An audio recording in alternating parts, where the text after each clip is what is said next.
22 ноября на 52-м году жизни скончался народный артист Махмуд Сулайман. Он родился в 1968 году в Кашгаре и завоевал уважение и любовь жителей Восточного Туркестана, а также ближнего и дальнего зарубежья. Точной информации о причине его смерти пока неизвестно. Новость о смерти артиста повергла в шок уйгурскую диаспору. Примечательно, что в комментариях к новости о смерти Махмуда Сулаймана в WeChat и TikTok вместо традиционных слов соболезнования жители региона использовали выражения, в которых прослеживается опасение и страх перед коммунистической партией Китая.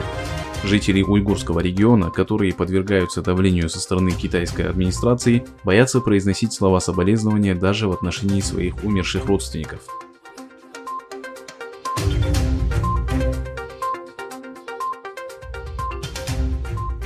Американское общественное радио сообщило, что уйгуры вынуждены сжигать религиозную литературу, чтобы избежать давления со стороны китайских властей. Китай ужесточил ограничения в отношении духовной, образовательной и культурной жизни мусульман в Восточном Туркестане. Согласно информации общественного радио, мусульмане региона уничтожают религиозную литературу, опасаясь рейдов китайских правоохранителей. Также стало известно, что с начала года китайские полицейские задержали 14 уйгуров и в течение нескольких недель подвергали их допросам о политических взглядах и переписке в интернете. Их преступление заключалось в покупке исламских книг. Чтобы избежать подобной участи, мусульмане уйгурского региона сжигают исламскую литературу и выбрасывают пепел в сточные трубы. Данную информацию предоставил один из работников печатного издания, который бежал из Китая. Он сообщил, что вынужден скрывать свое имя в связи с тем, что по крайней мере 40 человек среди его родственников были арестованы и приговорены к тюремному заключению за свои религиозные убеждения и связи с бежавшим родственником.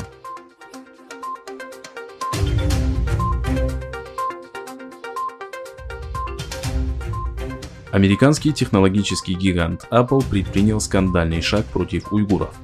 Компания начала лоббирование движения против принятия закона о предотвращении трудовой эксплуатации уйгуров, который был одобрен Палатой представителей США. Китай является важнейшим звеном в цепочке поставок Apple, которая охватывает 49 стран. Правозащитные организации обвинили Apple в том, что некоторые детали производятся китайскими компаниями, которые замешаны в использовании принудительного труда. Согласно информации Washington Post, основанной на двух источниках из Конгресса США, ассоциация Fires Government Relations, сотрудничающая с Apple, работает над тем, чтобы исключить или смягчить некоторые положения из законопроекта о принудительном труде. По словам директора отдела по международным связям Американской Федерации труда и Конгресса промышленных организаций Кэти Файнголд, Apple добивается того, чтобы все сидели сложа руки.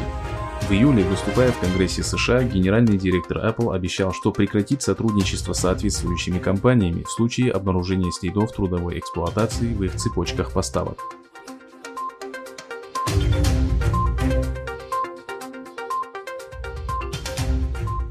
В шанхайском аэропорту Пудун обнаружили одного заболевшего коронавирусом сотрудника. Сразу после этого там решили закрыть аэропорт и протестировать всех присутствующих, но в результате началась паника и давка. Аэропорт был экстренно закрыт на вход и выход, а рейсы отменили. Среди граждан началась паника, и все они стали бежать к выходу, сбивая с ног медиков в защитных костюмах. Части пассажиров удалось прорваться через кордон медиков и сотрудников и выбраться из здания.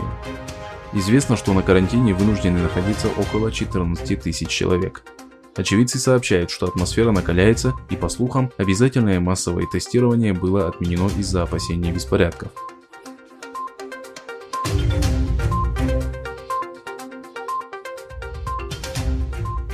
После официального выхода США из договора по открытому небу в воскресенье 22 ноября Москва будет добиваться того, чтобы оставшиеся в соглашении страны выполняли свои обязательства, заверил министр иностранных дел Российской Федерации.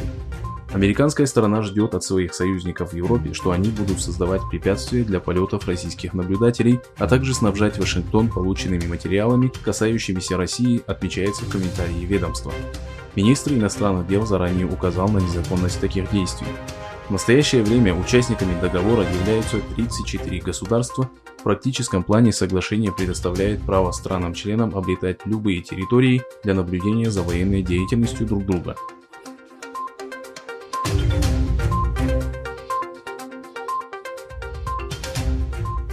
Владимир Путин впервые рассказал о причинах, по которым еще не поздравил Джо Байдена с победой на выборах в США. По его словам, в этом нет никакой задней мысли и речь идет о политическом обычае. Мы будем работать с любым человеком, которому будет оказано доверие американского народа. Но кому оказано это доверие, должно быть либо с помощью политического обычая обозначено, когда одна из сторон признает победу другой, либо подведены окончательные итоги выборов легитимным правовым способом, пояснил Путин в эфире программы «Москва. Кремль. Путин». Здесь нет никаких для нас проблем, ну а чисто формальные вещи должны быть сделаны в соответствии со сложившейся практикой и с юридической стороной дела.